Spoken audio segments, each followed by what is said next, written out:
Okay, I'm going to talk about Binas Halev and Sichlas Halev, and the definition of those I'm going to leave towards the end of this little shir. However, what I do want to say is these two concepts are actually, in many, many Mishnayos, linked together.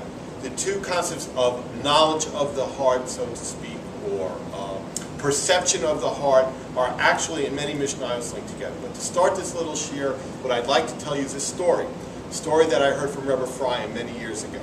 And he told the story, or it either happened to him or another rabbi, it doesn't really matter, but apparently there was a man that he knew who he learned was a tremendous Talmud Chacham.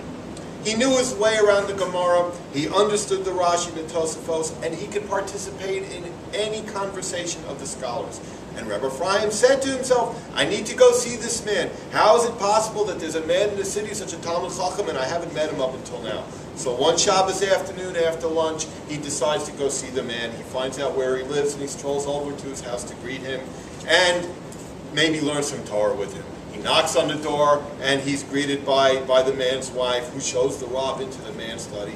And sure enough, there he is. Here's a man poring over the Gemara, appears to be a great scholar with all the commentaries out. But there was something very strange. This great scholar had no yarmulke on. He was smoking a cigarette. There was music playing in the background from the radio. Yes, he knew the Gemara very well. He was intellectually involved with the Gemara. But apparently, he didn't take it to heart. He didn't have any love of it. It was like titillating to him, like crossword puzzles. I would say to you that this individual did not have Habina Halev or Hasichlis Halev. He did not take what he was learning to heart. Up until now, the Mishnah has concentrated on very intellectual activities for obtaining knowledge of Torah. We've learned about study. We've learned about listening. We've learned about asking questions. These are very classical ways of learning, almost school-like activities. But now the Mishnah appears to be defining a qualitatively different type of knowledge, a knowledge or understanding that is beyond or deeper than the intellect, a knowledge that somehow permeates us in a way that gives us a greater identification with what we are learning. And to gain an understanding of this, I'd like to mention 3 places in the davening where we talk about this concept of leiv, or knowledge of the heart. In the morning, when we put on tefillin, there's a paragraph that's said before the putting on the tefillin, which is intended to help the individual have kavana as to in putting on the tefillin. And it says like this, that we put the tefillin on our arm opposite the heart to subjugate the desires and thoughts of our hearts to the service of God. So we see then that the heart is defined as desire and thoughts of desire, which I submit is talking about our emotions. Later in the morning, we reiterate this understanding when we recite the 3rd paragraph of the Shema. In this paragraph, Hashem employs us not to spy after our hearts and our eyes. Rashi tells us in this case that the concept of leiv, or heart, means the sense of coveting, of wanting things, of desiring things that may not be in our best interest. This appears to be a more physical experience than an emotional one. And at the end of the service, we recite the Aleinu.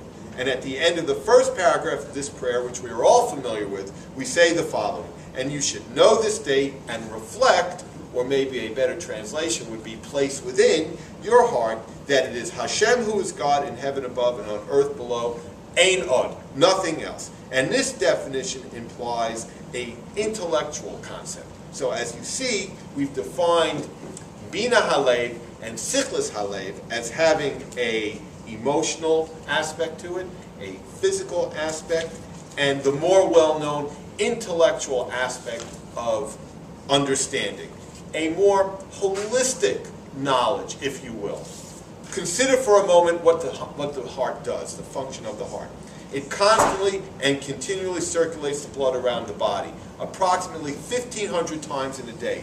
No part of the body, from the very tips of our fingers and toes to our deepest and most essential organs, could continue to live without the oxygen-rich blood permeating our physicality. Thus, our heart is intimately involved with the health and well-being of our entire bodies.